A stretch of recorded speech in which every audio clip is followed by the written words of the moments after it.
Good morning and welcome to First Unitarian Universalist Church, our annual ingathering and water ceremony service. Welcome on this perfect day for a water ceremony. It's raining outside here. I don't know if it is at your house, but we need the rain, and yeah, let's celebrate water today. So whether or not you're back from summer from vacation or staycation or whatever you did over the summer, we are so glad you're here. Our intentions this year are, well, we have a lot of intentions this year, but one thing we hope to do is to actually honor Black Lives Matter by sourcing and giving credit to any Black composers, authors, sources. We will do that throughout our services this year. We also want to give credit to the people whose land we are on, the Native Americans, the Hopewell, and the Adena lived and traversed this land in central and southern Ohio as early as 3000 BCE. We're very grateful that we have the privilege of being on this land now. And I would like for us to all center and settle as we listen to Nathan play our prelude. It's On the Bayou by Clarence Cameron White, a Black American violinist and composer.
Good morning and welcome to our water communion service.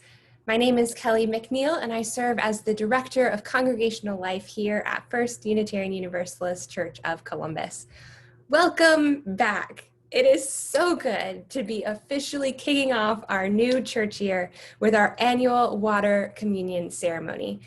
This is certainly one that will go down in the history books. I don't think our Unitarian or our Universalist ancestors could have ever imagined doing a water communion virtually.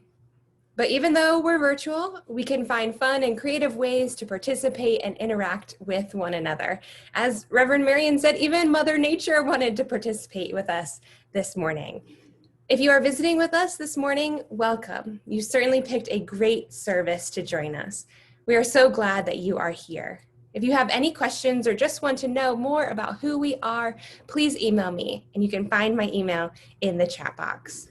If you're thinking about becoming a member of First UU or just want the opportunity to learn more about us in a small group setting, there is still time to register for our next Pathways to Membership class, which will be happening on Zoom today from 1 to 4. You can find information on how to register in the chat box as well. You have to register in order to get the Zoom link. If you would like more information about our religious exploration programs for children and youth, please email our Director of Religious Exploration, Amber Scott. RE classes will begin soon. As always, we will be offering virtual coffee hour after this service. That will be a different Zoom link, so be sure to copy it out of the chat box and join us then.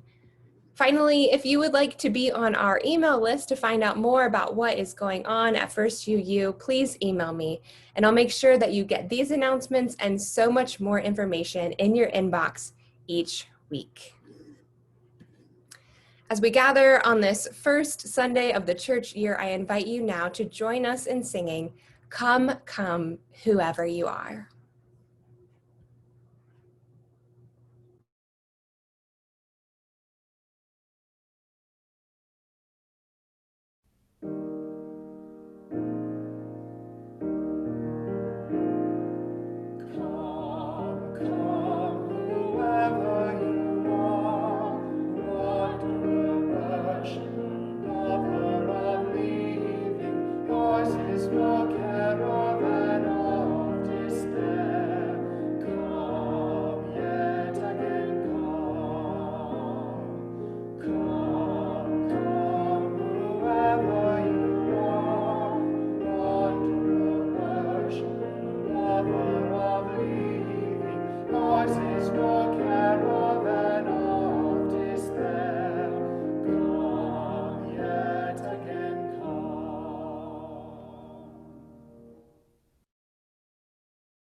Good morning once again. Yes, come, come, whoever you are. And come, come, whoever you are with your candle or chalice so that we can light our chalice together. I'll give you just a moment to grab your chalice. It's something we can still do as community. On this watery morning, we light our chalice to the words by Inuit shaman Yuvanak. The great sea has set me in motion, set me adrift, moving like a weed in the river. The sky and the strong wind have moved the spirit inside me till I am carried away, trembling with joy.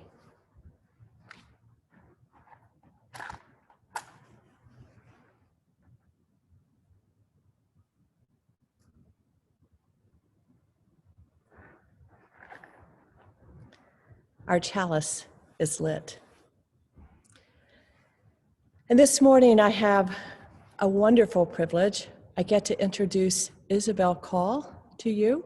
Isabel was hired and started work about 2 weeks ago now, beginning of September, as our brand new Assistant Minister of Pastoral Care. We are so glad to have Isabel. And I invited Isabel to share a few moments of just introducing herself. So I invite Isabel to share the screen here and welcome. Thank you, Reverend Marian. I am thrilled to be with you all this morning. And the rain just started here. I have had a long journey from Seattle, and the position of Assistant Minister of Pastoral Care at the First UU Church of Columbus is my dream job. So when I found it posted, my heart started pounding, and it hasn't really stopped pounding. I have been a Unitarian Universalist since my childhood in Knoxville, Tennessee, but I took a break during young adulthood when I got busy practicing my UU principles as a development economist. I learned the hard way that I actually needed church. Economics is often defined as the study of scarcity, and I was really feeling that scarcity during my research in Kenya with farmers facing climate change. I went to seminary to reconnect to my Unitarian Universalism and become a stronger, more grounded development economist. But pretty soon after I got to Star King in Berkeley and I joined the First Unitarian Church of Oakland, I realized that this is where it's at for me, church. I think of myself as a community economist. I organize people rather than money, and I'm motivated not by scarcity, but by worthiness. When we meet in person, whenever that may be, you will notice that I have a disability. This is part of my life story that I will share more with you as we get to know each other. But briefly, a year ago, a year into seminary, 4 years ago, I experienced an incomplete spinal cord injury, which continues to impair many muscles in my body. Although I already knew that I was on the path to ministry, that moment opened me up to new depths of human experience. It's a big part of why I pursue pastoral ministry, to accompany others through profound changes. So I'm your assistant minister of pastoral care. I work part-time, so it may take me a little while to meet you individually, but I want to.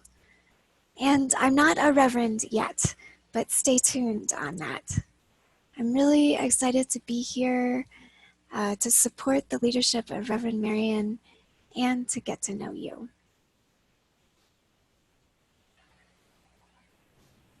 Isabel, it is so good to have you. And thank you for sharing your story. I'm sure a lot of people want to meet you. We can put Isabel's email in the chat box so you can contact her. But remember, she's half time and she's just trying to figure out where things are right now. And congratulations, Isabel, for starting a new job in a virtual world where you're supposed to do hands-on ministry. So we're so glad you're here, and we will all walk through this together. Something I have for you that you will have in due time, there's one in your mailbox. Everybody at the church last year, I gave them name tags, and I have one for you too. And it says, Yay! Paul, Assistant Minister of Pastoral Care, First Unitarian Universalist Church of Columbus. Yes. And in due time, we will add Reverend Doctor in front of that. So yes, we will stay tuned for that. But I'm so glad you're here, and welcome. And I'm sure the congregation's looking forward to meeting you too. Thank you. Thank you, and everybody just welcome Isabel. And Isabel will be on coffee hour, so we can all say hello and congratulations. And we can't hear all of her story at the same time, just like she can't hear all of our stories. That's gonna take some time, so we'll work on that. We've got a whole year to do that and then beyond. So welcome, Isabel. So yeah, so glad you're here. And right now we're gonna go to our brand new Director of Religious Exploration, Amber Scott, who's gonna share our children's story with us today, Our Time for All Ages.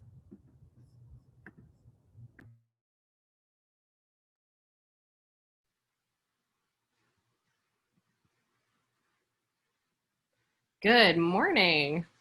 I'm Amber Scott. As Marian mentioned, your Director of Religious Exploration. Welcome back. Even though church is online, I'm really looking forward to deepening our connections and being together in our spiritual home this year. Today's story is called The Time-Traveling River, written by Paranita Shetty and illustrated by Sunayan Coelho, published under a Creative Commons license on Storyweaver. Rivers are like time machines. If you jump into one and travel back in time far enough, you will witness history coming alive. No two rivers are alike. Their moods change depending on what time of year it is and what part of the country they're traveling through. Some rivers are peaceful in the winter. Some rivers are small and shy in the summer. And some rivers roar angrily during storms and monsoons. A river may be brown, gray, black, blue, green, or many other colors. They change color based on what's in the river and what's around them. Sometimes they are the color of the rocks at the bottom of the river. Sometimes they match the color of the sky. Rivers also change course. Even though a river flowed in one spot in the past, it may flow somewhere else in the future. Many rivers, like the Ganga or Ganges River in India, are thousands of years old. They have watched humankind grow up. People have always loved living and working near rivers. and rivers know how to take care of us. River water is used to grow most of our crops, and some of our food actually comes from rivers. We use water for drinking, showering, washing, and flushing the toilet. Unfortunately, a lot of that dirty water ends up back in the river. If rivers could speak, they might ask us to dump our waste somewhere else. Humans aren't the only creatures that rivers take care of. Many birds, plants, animals, fish, insects, and flowers all rely on our rivers. Rivers even support musical talent. Insects, dolphins, whales, and other creatures sing strange and wonderful songs underwater that sound like they are from another world. India even got its name from a river. The Indus River was home to one of the oldest ancient civilizations in the world. The river helped the ancient people build their cities. They used the river to travel to lands both near and far, carrying everything they wanted to buy and sell. The people of the Indus Valley lived beside the river quite happily for a very long time, until suddenly they didn't. More than 3,000 years ago, their civilization vanished. Some people believe that they became too greedy, that by overusing the forest and the water, they made the river flood. Floods are scary, but sometimes they are useful. When floodwaters return to the river, they leave behind rich soil on the banks, perfect for growing crops. But floods can also destroy lives and buildings. Furious rivers frighten us. Ancient people thought that songs, prayers, and gifts could calm the river down, but it didn't always work. Travel on your river time machine back to the present. Some of the things we saw in the past will seem familiar today. Rivers continue to be used for food and transportation. People have also built canals to connect rivers, carry the water to new places, and make it easier to travel on the rivers. People construct dams to control the flow of the rivers, to store water, and create electricity from the river's energy. But all this human meddling is messing up our rivers. Dams and canals make it harder for rivers to take care of all their creatures. Many people don't understand how rivers work, how rivers live, and how rivers die. In some areas, rivers have become as dry as deserts. In other places, rivers are treated like rubbish bins, sewage pipes, and trash dumps. If our river time machine took people on a trip to the future, what would they see? Will they see a scene of empty rivers? Rivers that are only remembered in old stories? Will they find countries at war over what little water is left in the few rivers that still exist? Will they wander into a barren wasteland? Or will they see a world in which humans have learned to live with nature and with each other? Will they see a world where fresh water is stored, wastewater is recycled, and both are used responsibly? Will they find clean rivers and people who protect them? That second, brighter future isn't impossible. Our skills and technology have brought dead rivers back to life before. Rivers have taken care of us for thousands of years. Now, some humans are trying to take care of our rivers in return. Some courts have decided that rivers should have the same legal rights that humans do. If someone hurts a river, it will be like harming another person. Imagine the long list of complaints that rivers must have against people. Children are taking to the streets to demand a better future. In 2015, 11-year-old Stella Bowles campaigned her local government to fix a river polluted with bacteria. And they did. Adults are starting to listen. All across the globe, children are telling adults that they need to do a better job of looking after the earth that they will leave behind. It's the only world that we have, after all. Climate change, rising sea levels, and disappearing forests all need our attention. The work of cleaning up our rivers never ends. There will be more people, more farms, more factories. Luckily, there is enough water for everyone. We just need to take care of it and take care of each other. The end. Think about all the different places that water has made a difference in your life. What can we do to protect our rivers here in Columbus? May we all be like rivers, brave and ready for adventure, and full of love that flows freely.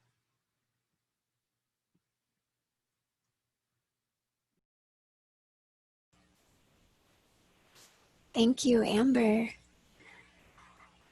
Like the river, church community holds one another through our joys and our struggles.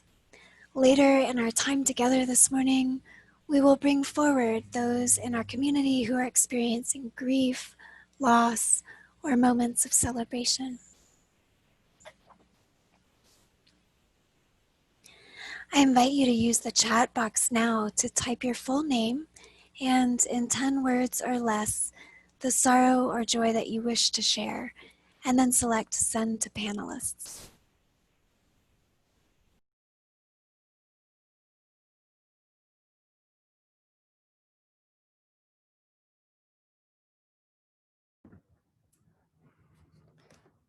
Thank you, Isabel, and Amber too. So earth, air, fire, water, the elements of nature. You can have too much or too little of any or all of these. Fire, as you know, helps keep us warm, it helps us cook, it gives us light, it gives us energy. But also right now in California, Washington, Oregon, the West Coast, fire can be very dangerous. The current fires have just devastated and taken millions of acres, homes and structures, and most importantly, lives. Life would be just about impossible without the air we breathe, the water we drink. But you have tornadoes. We had a tornado warning just last week during our Labor Day picnic. We have flooding and hurricanes. We've got 2 more brewing off the coast now. It's just that time of year when these things happen. But just like everything, we know that you can have too little or too much. So when I was younger, I used to love to go to the water. The family would go down to the beach at least once a summer, sometimes several times every summer. And we'd dip our toes into the surf. And my dad and I, and sometimes my brother would go out too. We'd go out really, really, really far. And Mom was just a speck on the beach, but we had a lot of fun. And we would just surf the waves back in. We had a blast. One of the privileges I had when I was living in Seattle was everyone on the West Coast, they don't go to the Atlantic beach for fun. They actually, if they can, they go to Hawaii. So a friend invited me to a part of their vacation stay in Hawaii right before I came to Columbus, and we had a great time. I went snorkeling with them, saw all the fish, the colors, it was just great. But then I saw a group of people out around the edge of the little inlet there, the cove, and I thought, I'm gonna go join them. I'm a strong swimmer. And I got out there, had a good time, saw a lot of fish, interesting things. And then just the waves and the currents of the water started pulling me. And I could tell this thing was much more massive and bigger than I was. It got pretty scary, so I used all my swimming skills and stayed calm and just swam like crazy right back to where I started. So all is good. But boy, did I gain a whole new respect for water. Today, we are faced with another version of something too much, too strong in many ways. We are learning to live with this pandemic. We've learned the language of viral loads, social distancing, the practice of putting on a face mask everywhere we go. It's worse than taking and remembering your reusable grocery bags to the grocery store. They actually won't let you in or should not let you in without a mask. But that's what we have to do right now. That's just exactly where we are. You know, we talk about extremes. I know one thing this pandemic has done with the social distancing and staying at home is it's forced us to really look at what's important in life.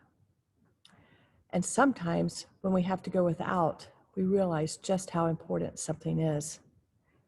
As we're living at home, introverts are saying, yippee, yippee, this is great, I love it. I don't need people, this is great, I can do a Zoom and I live my life. That's great.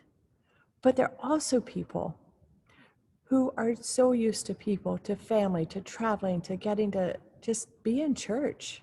And this is hard. This is really hard. Couples are struggling, families are struggling.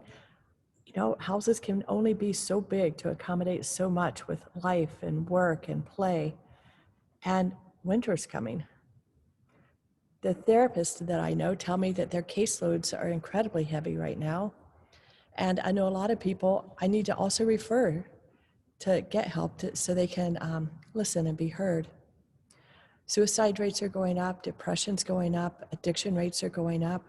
This is hard, and winter's coming. But the good news is we all need community.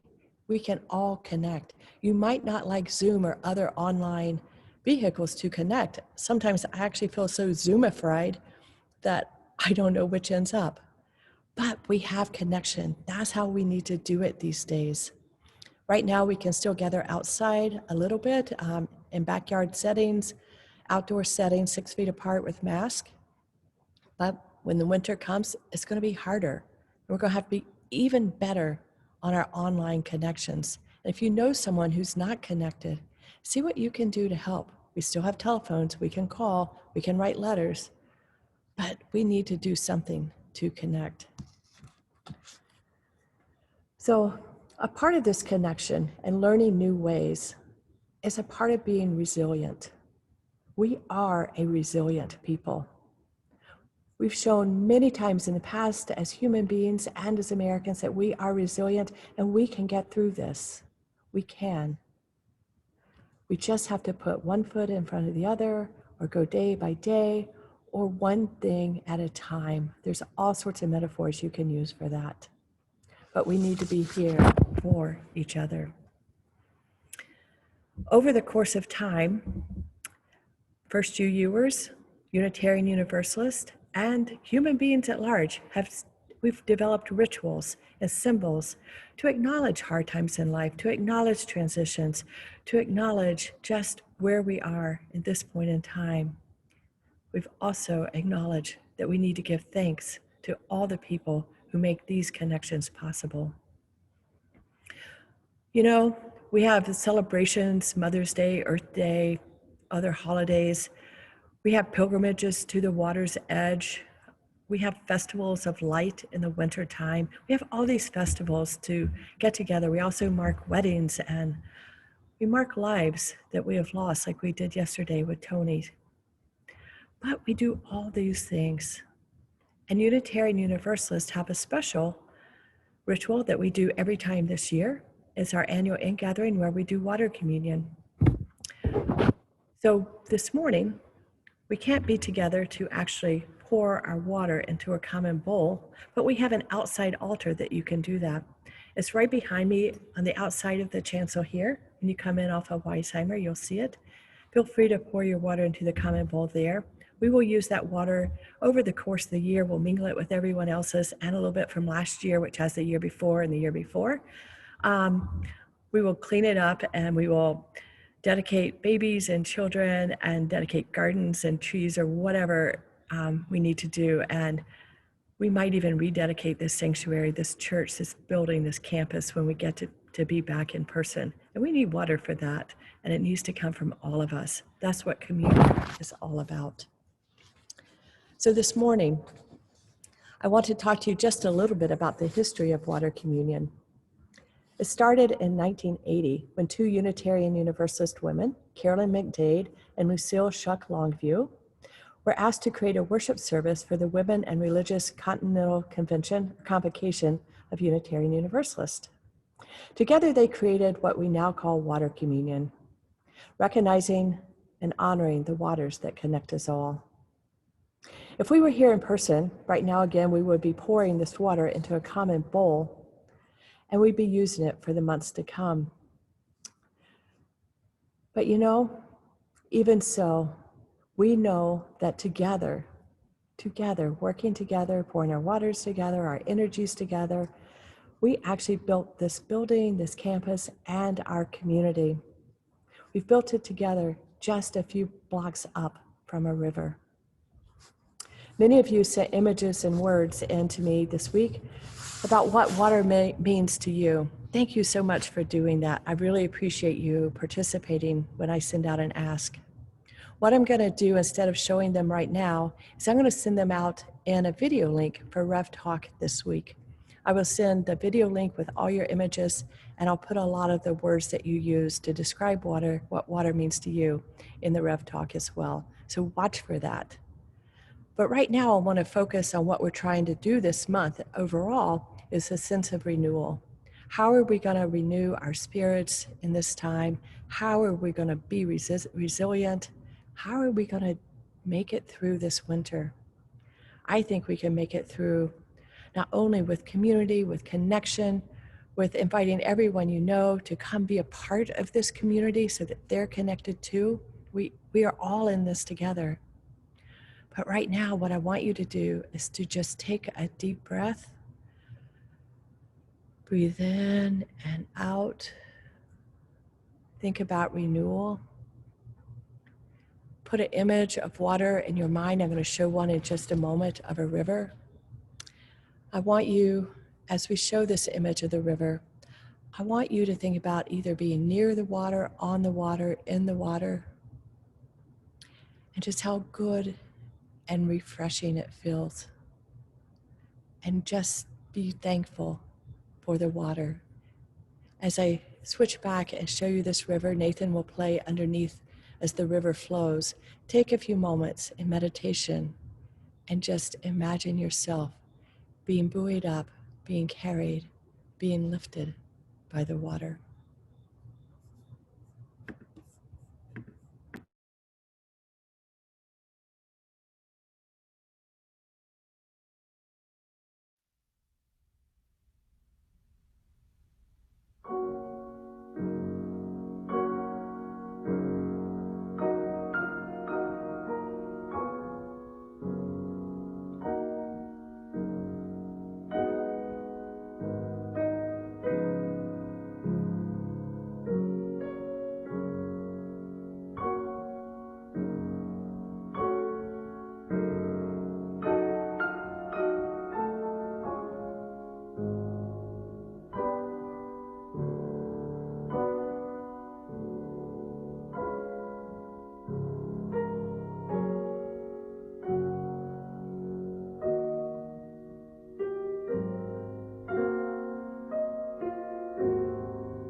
Water is such a wonderful backdrop for meditation and reflection.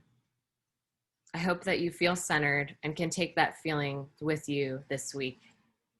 And I look forward to seeing all of your pictures in the video that'll come out this week as well.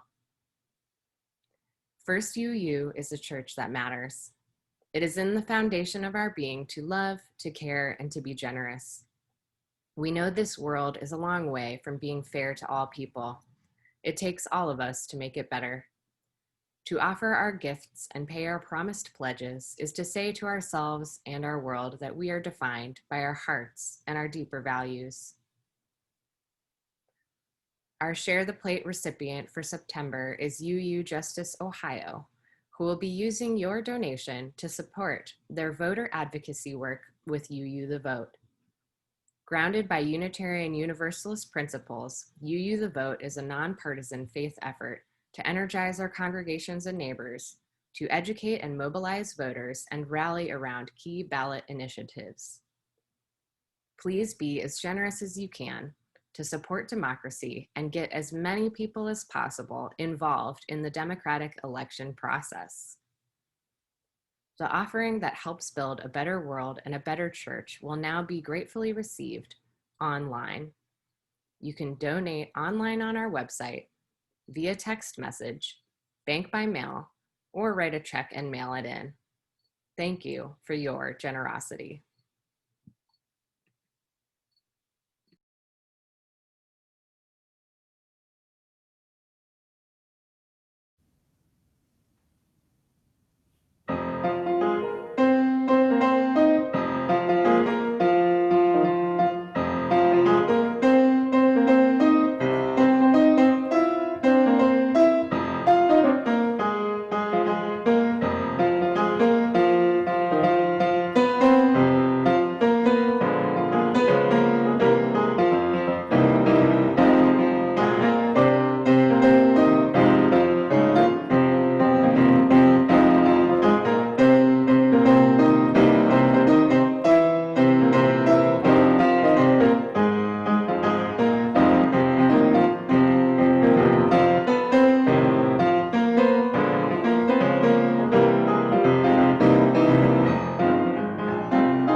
Thank you, Nathan. Have some whitewater rapids in our morning. As we carry our compassion and reflection into our tradition of joys and sorrows, let your attention be drawn to the water that makes up so much of your body. As you breathe, the water circulates, some fast, some slow. And as you reflect, look into this experience, perhaps you will see again the way that your pulsing life is part of the same stream as everyone gathered here this morning. Your life flows into the lives of those watching this service in the future and alongside those down the street who are not with us. The water of you circulates on this planet we all share, always coming home. In this moment of awareness, we lift up 2 caring cards. We remember Tony McDonald, whose life we celebrated yesterday and whose memory and music flow strongly through this community. We send our sympathy and caring thoughts to the family of Karen Erickson. She died last Monday from a chronic illness. Several of you have shared your admiration of her with me. And we lift up the sorrows and joys shared with us this morning. Brad B. shares that our cat Phoebe is still really sick and only 1 year old. Chris J. is thinking of our parents in senior living facilities. John and Francine share prayers for people of Colorado who also have nature fires. Ken O. acknowledges the re-emergence of justice and the awareness of injustice. And Sergio C. writes, since starting on my fitness journey in the middle of summer, as of today, I've officially lost 20 pounds. Thankful to be starting the new congregational year and healthier in body and spirit. Congratulations, Sergio. As the sound of the temple bell vibrates through us, we allow the water of life to hold all the joys and sorrows in our community, spoken and unspoken.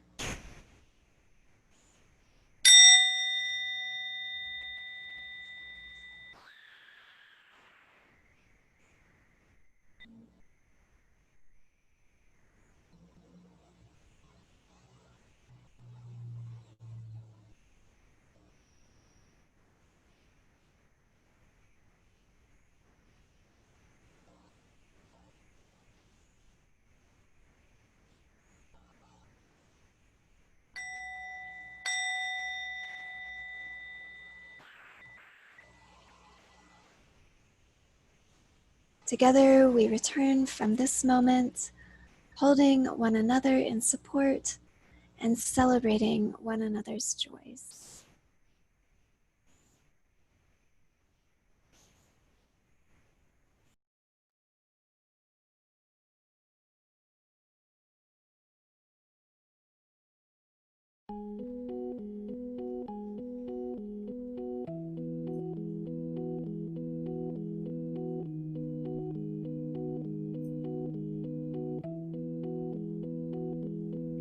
Be like water, my friend.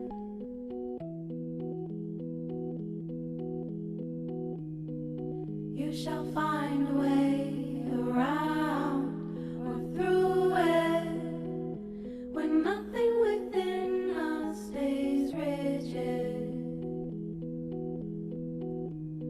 We decide the shape we're in. Empty your mind. Be shapeless, formless, like water. It can flow or it can crack.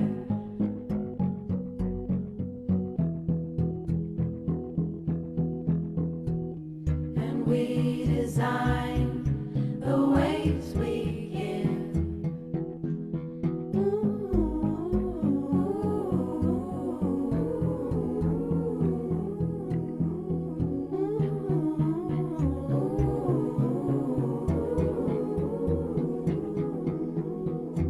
We decide the shape we're in, the ways we give.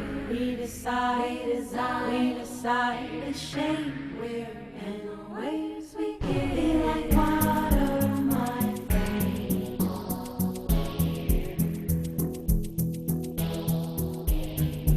You shall find a way around or through it when rigid. We decide the shape we're in.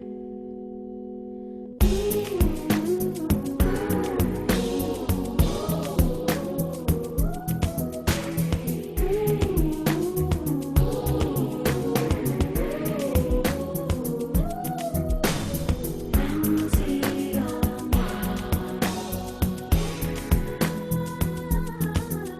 Be shapeless, formless, like water. It can flow or it can water, my friend.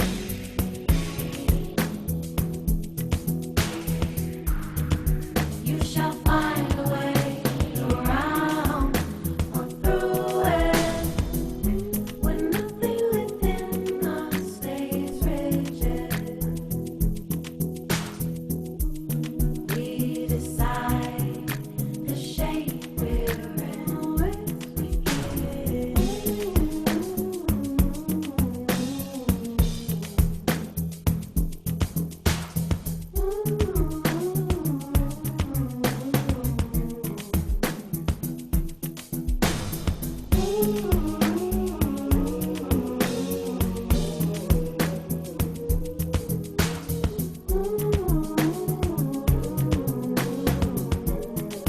We can flow or we can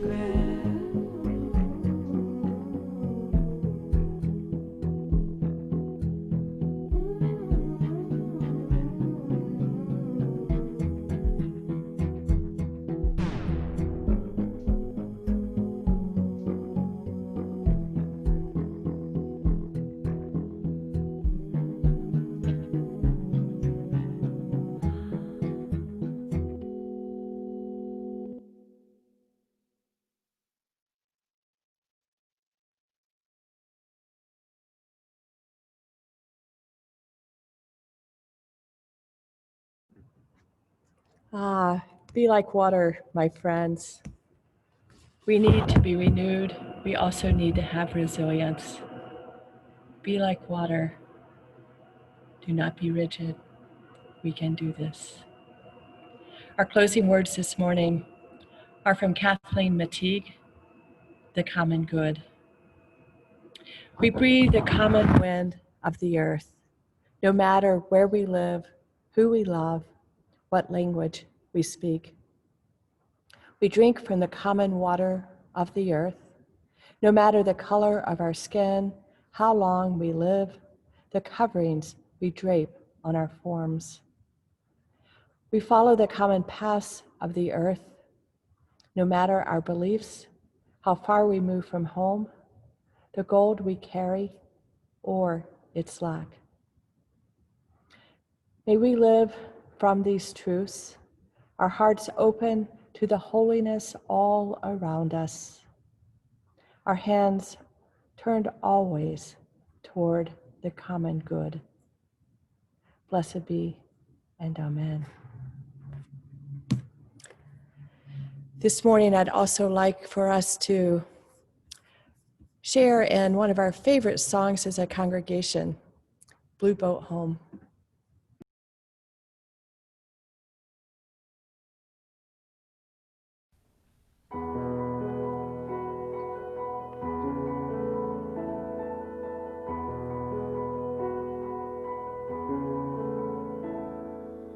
Go below me, I feel no motion, standing on these mountains and plains, far away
Wow, you sounded awesome. Don't we love that song? And what water communion is ever complete without singing Blue Boat Home? Thank you so much. Now, if you have your chalice at home, I invite you to grab it, your chalice, your candle, whatever you lit at the beginning of the service. And I invite you to let us say our closing words together as we extinguish our chalice.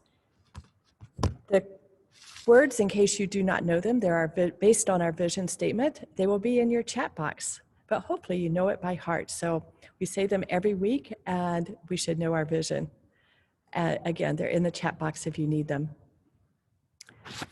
As a symbol of our connection and shared vision as a congregation, I invite you to place your hands over your heart or virtually hold your hands as we together say our closing words. We extinguish this flame, but not the light of vision. As we go forth, let us heal ourselves and our world through reason and love.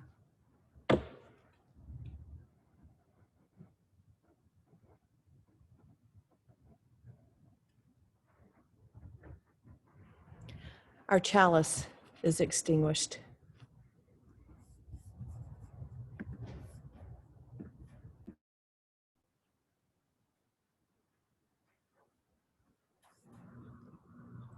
I want to remind you that there is still time to add your water contribution to our water communion. The bowl is on our outdoor altar at the church, just outside the windows of the Great Hall by the Rain Garden. It's the first part of the building to the left as you come in off of Weisheimer.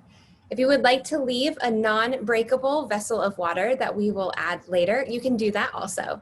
Just leave the container under the table and we'll make sure it gets added to this year's collection. Also, there is still time to register for our Pathways to Membership class today from 1 to 4. You do need to register to get the Zoom link, so please do that by noon today. The link will be in the chat box. Everyone is invited to coffee hour after the service. After the postlude, you will need to leave this broadcast, grab your coffee, tea, or whatever drink you prefer, and then head back into Zoom at 11 o'clock using the link posted in the chat.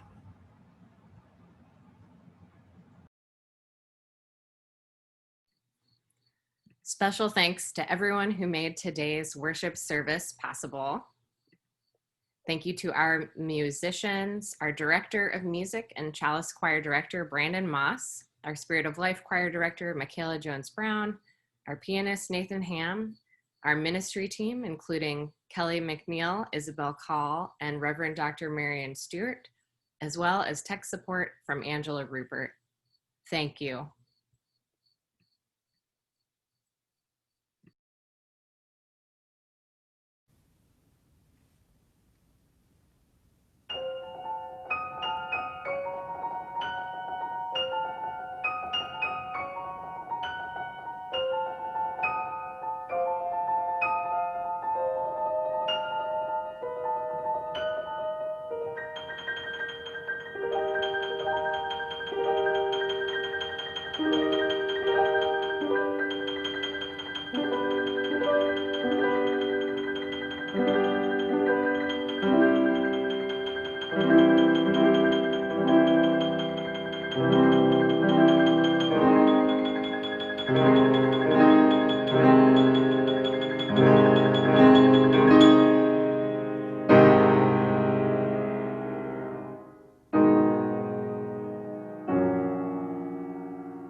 Once again, I invite you to coffee hour. We will see you shortly. That's a separate link.